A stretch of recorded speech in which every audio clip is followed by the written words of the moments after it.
Welcome to the Nightly Rant. I'm Mike. And I'm Torya. This is the show where we talk about the awful things that have happened in our day, the awesome things that have happened in our day, and all the things in between. Thanks for listening, and we truly hope you enjoy.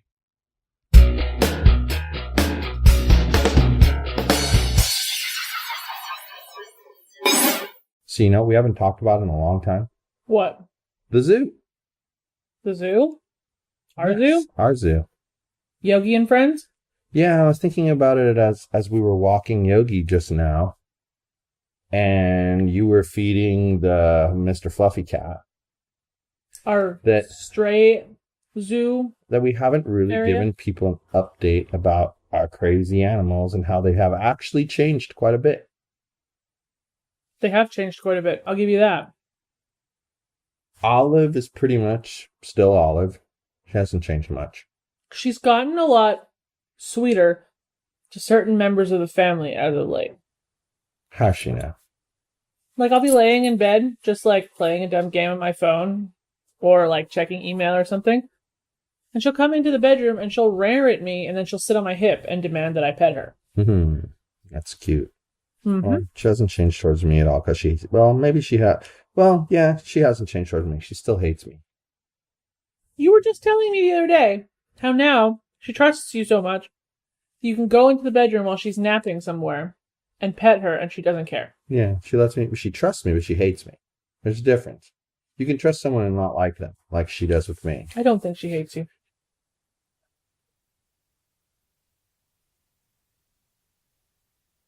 She's an interesting character in any event. But then there's Yogi. Yogi's biggest change is that he walks, his indoor walks are off leash. We have trained the demon to walk off leash. And he listens. That's the best part.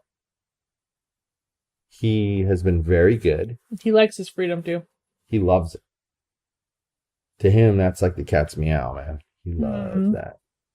He gets to go where he wants outside and not get pulled around. He likes that. And I noticed, like, last night I was cracking up because he used to always find this one bush, and he never pees there, ever. But he will sniff it, if you let him, all night long. Mm-hmm. And I used to have him on the leash, and I'd give him a little bit, and then I'd pull on that leash and make him move.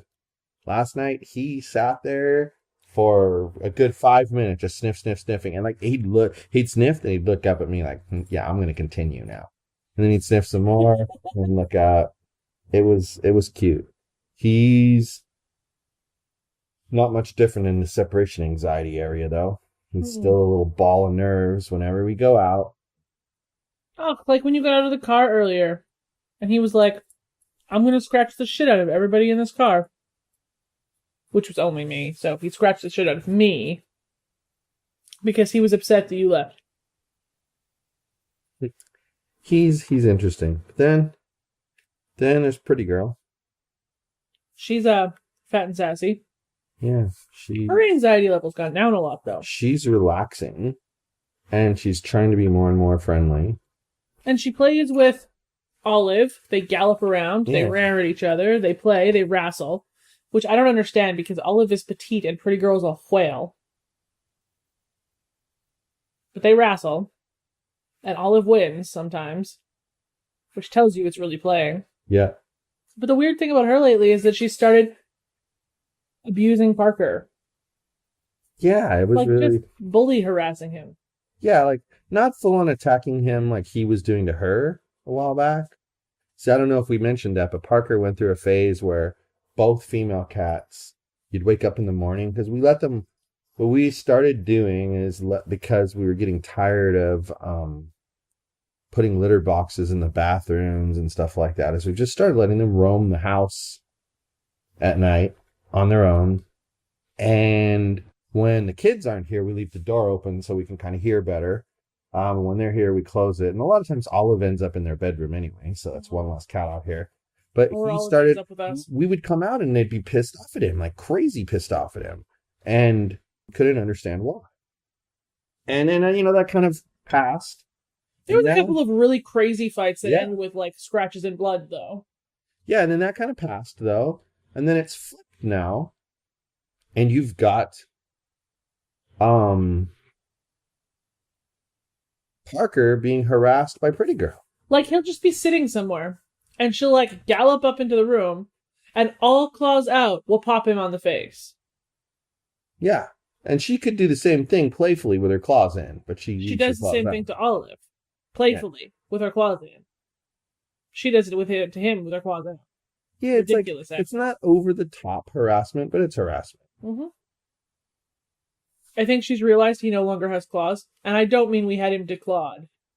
We put these fruity little claw caps on him, so he has blue claws, soon to be pink claws. As he pulls them off, we have to replace them. And it's because he destroys the carpet if you don't. Destroys the carpet, causes fights, destroys, like, the couch, the furniture. But the side effect, and I swear it has to do with those nail caps. The side effect of those nail caps is he's been so affectionate. Right. Like, so affectionate. Like, climbing right up and, like, getting in your face. That affectionate. Yeah, I don't know what his dealio is, but he's cute. He's interesting because he, all of a sudden, just like out of the blue, decided that, hey, I like these people. And he's really cute with you because when you're there with your computer, she always sits with her laptop on her lap, of course. And then she has a pillow to the right of her because I give her shit about using the couch as a mouse pad. I don't want like worn out holes in the couch because of that. And so she uses the pillow as a mouse pad. And he comes up and he will get like right on top of the mouse. And then he'll kind of move to make sure that he's not on the mouse. But he'll be halfway on her, halfway on the pillow. And there's no way she can even move her arm because he'll lay himself over that sometimes. He gets as close as he can to her. Let's not forget, when Pretty Girl hopped up and cuddled with me, and Parker got jealous, and like she was against my leg in between me and the pillow. And then he sat on your lap. He sat on the corner of my laptop and my leg. And then because my laptop is slippery, he slid onto Pretty Girl and caused an issue. It was ridiculous. The animals were... And then they got mad at each other and they both left, so I had nobody to cuddle with. They're crazy. And then we got the 4 guineas. Who are good. And they're super cute. They're so cute. They are cute. And very vocal. And if I were to say a particular pig's name at the moment, they would squeak at you. But we won't do that because it annoys me. Because they're loud as hell? And then we still have our 2 fishies. Well, we have one fish is different. We still have Gary. We talked about changing the fish in one of the episodes. Oh, yeah. It's interesting because I compile the show notes as I listen to the show. I remember almost everything we've talked about at this point. Like, I can almost recite. I couldn't tell you what the hell episode it was. That I'm not that good at. But I can tell you what was said. Like, we talked about it. Did we talk about the double hermit crab death? No. We've never talked about it. We had 3 hermit crabs. Then one died. Then another one died. And then we added 1. Yeah. So now we have 2. And they're not dying because of neglect or anything. They're just... They don't seem that hardy. Given what I've read online about these hermit crabs, I think that the 2 we picked were a little bit sickly to start with. Yeah, because probably. It says online that if they don't move around a lot and like they stay in one place for long periods of time, all the time, like it's okay when they're molting, but all the time, that they're probably sick and not long. Well, and that's why Mitchell's the last one that he picked, this new one, it was moving everywhere. And they still do. So that's good. The 2 that we have are super active. That's good. So there you go. That tells you the answer. But they're cool. They're just weird. And we finally solved the humidity problem. Yeah. And we moved them out of the damn closet so they get paid more attention to. At least by me. Him too. I saw him messing with it this morning. So it's been an interesting time with the zoo. They're getting as much attention as they can get. They're lucky because we're both home with them when we work. Yeah. So they like that. And then our outdoor contingent of our zoo is really just Mr. Fluffs now. Yeah, we think that one of the cats, the tiger stripe cat named Mr. Tiger, we think he got hit by a car At Just least looks- one of the 3 tiger Yeah, striped cats got hit by a car. He has, I mean, in all fairness, he has disappeared before for a week and then just shown up. So we may be wrong. pleasantly surprised, but it's sad if he is gone because he was a very sweet kitty. And I think it's funny that, there's this fluffy orange cat out there, and we didn't give him enough credit for how smart he is, because this cat was getting friendlier and friendlier and friendlier and friendlier with us, and we were going to capture him and get him adopted. I even found somebody who was going to take him. And then we went to grab him, and Torya didn't think to hold on to him tight enough, and he tried to scratch her. I let go when he clawed So me. she let go, and all he had to do was see the crate that we were going to put him in, and he took off. And then it took us a long time to get him to come anywhere near us. But he's back to being But friendly. he's back to being super friendly and loving. But what's interesting, and Mitchell noticed it, and Alyssa noticed it, when he sees someone with a bag coming near him, not let you come near him, he knows that you're going to try to grab him. Or thinks that you're going to try to grab him. Because really, we haven't tried again. You know the real way that you'd actually end up catching that cat, if you think about it? Somebody goes past him before the food thing, goes past him, goes up to the car wash area, right? With a net. Then you go and talk to him. Oh, I'm going to feed you. Meanwhile, that person comes down with a net It might over his head. Where he sits is a little bit of a furry area to do that, though, because there's so many little bushes. You'd have to have somebody who's very skilled with it. Yeah. But it's a possibility. The only way is you're going to have to sneak up on him. I really think so. And he's a cat, so sneaking up on him is It's difficult. near impossible. So We'll eventually catch him. he needs it, though. If we ever decide to move somewhere else, we're taking him with us. Yeah, he needs it because he's kind of... I feel bad for that cat. Solely because he was a house cat who was abandoned. Yeah. Let's be real. It's ridiculous. And yes, you're right. I mean, I felt bad for him from the moment. Do you remember what I did the minute I saw that note? We saw him. You called them. Multiple times. Right away. So what happened with this cat, in case you don't know. Oh, yeah. I don't know if we've ever talked about what happened with him. Oh my god, the girl cats are playing. Mhm. Pardon the jingles. Is he was the house cat of somebody who lived in the building. And the story they told in the note they put up was that he ran out of the house while they were packing it. Right. Okay. So then we see these notes go up. They moved out. And we contact these people multiple times to tell them their cat is roaming the building. We know he's here. Come and get him. And now it's been almost 2 years and they still haven't come for him. Yeah. So It's these so scumbags sad. abandoned their cat. Like a It's bunch so- of assholes. It's so sad because he really is... Not that a nasty cat would matter. A cat's a cat. They're your pet. Right. I mean, like I said earlier, and I'm only half joking, that Olive hates me. I would never, ever, ever want something to happen to her. You know, I mean, that's the thing. They Like, would be even traumatized. I even used to say to you, like when Parker first came and he was kind of like a scaredy cat. And I mean, I understand why better now. That cat is very intuitive about things, and he felt abandoned. Yeah. And that's not her fault. No, She had to it do is what she it had to is. do. But he was like, what the hell's going on? Because think about it. That poor cat went from a place that he had been living, and it wasn't like she left and he got to stay there. Right. And it's not like he and her left to a new place, like happened with Yogi when we came here. That kind of freaked him out. My presence kept him calm. Well, that poor cat had his mama leave, and he had to go to a new house. I know Not all only these that, people. and not only that, there's all these people running around. There's a dog that he's never had to deal with before. There's another cat. And then at first he kept thinking that that was the other cat that lived at Ashley's house. And then she was bopping him because she was getting tired of him bothering her. Hissing at him and Yeah, and it being was like- super mean. It was so bad. And that poor kitty went through hell. So it's no wonder he acted that way. But I remember telling you back then that, you know what? Even though this cat's so indifferent and I can't bond with him, I would never want anything to happen to it. And honestly, that's because I love animals. I think animals are amazing. And, they say it's true too. You get a dog that's been abused by somebody, and generally speaking, depending on the depth of the abuse and whether they give them the ability to do this, some people are so abusive they just block them off completely. But if they're abusive to the dog and yet they still give the dog time to sit on the couch with them or whatever, the dog will give love back to the human being unconditionally. And that's the thing that I find so amazing.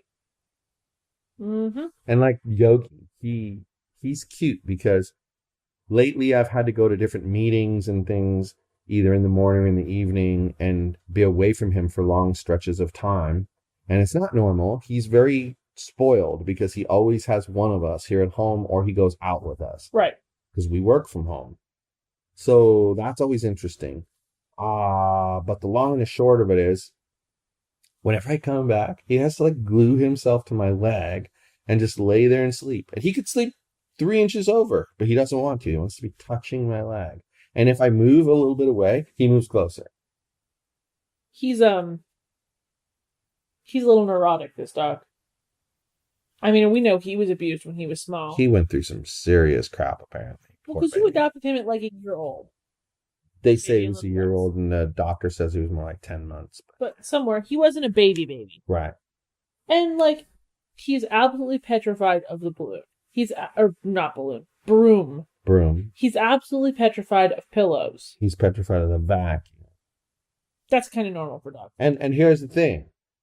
Nobody, since we got him, nobody's terrorized him with any of those things. It's not like Mitchell thought he was being funny and was beating him with a pillow or something, and that made him mad. Nobody did. Every single one of those neuroses that he has were from before he came to me.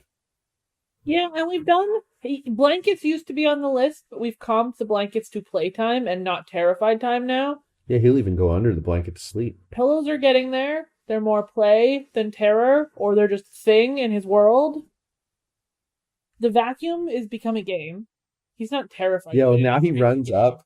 He runs up, wags his tail, and then when you come near him, he runs away. And I think the broom is starting to be the same thing. So, like, over time, and with trust, he's not so afraid of those things anymore. So cute, he's rolling around on the floor. He's funny. But I don't know. I think our neurotic dog is probably the sweetest dog too. He's so loving and kind and gentle. He's just such a nice little soul, and I love that little guy. He's cute. And we're going to put in the show notes, put a picture of each one of the animals. And if I have to, I'll take a picture of each of the guinea pigs. I think you should just take a picture of all 4 of the guinea pigs together. And then put them up. The guinea pigs have by the way, guinea pigs have an Instagram. Oh, yeah. 4 piggers in paradise. Word for FOUR. You'll put it in the show notes. I'll put it in the show notes. We should have an Instagram for the entire damn zoo. Maybe we should just rebrand the piggers one to be for the whole zoo. Maybe. Except that the following right now is like a crap ton of guinea pig people. I know, but there'll still be guinea pigs on there, so they wouldn't. Mm-hmm. But some guinea pig people are weird. I'll tell you, for instance, the biggest guinea pig group out there on Facebook, if you post a picture, you cannot have any other animal in the picture because they don't think that it's good for them to be around rabbits. They don't think that cats can be trusted around them. They don't think that dogs can be trusted around them. So they wouldn't like that picture I have of Henry on the back of the couch and Olive sitting 2 feet behind him looking like they're going to eat him? Wouldn't be allowed in the group. They would take it down if you put it up. So, I don't know. We'll talk about that. It's always interesting. Yeah, but go check out the Piggy Instagram. It may rebrand to be a Zoostagram. Yeah, we'll see. But 4 piggers in paradise. Look in the show notes. Look in the show notes for the pictures. Look in the show notes for an email address, info@yogispodcastnetwork.com to get in touch with us. The 100th episode is coming up here pretty fast, probably in the next month and a half or so. And we have prizes for you. But hey, if you don't enter, you can't win. So the way you enter is by emailing us at info@yogispodcastnetwork.com your favorite The Nightly Rant moment. And then we got a bonus that I came up with on the fly one night. I'll wing it sometimes. But I like to make these little audiograms, and they're like little minute to 2 minute audio snippets of a show. And they have like the little pictures, and some of them have like the text transcribed and scrolling by. What I'm going to do is the top 5 favorite moments. If I use your moment, you get a $5 Starbucks gift card. Awesome. Maximum of 10 people. Awesome. If I use your moment, that's what you get. That's another way to win. Oh, by the way, you're still eligible. Just because you won that, you're still eligible to win one of the big prizes.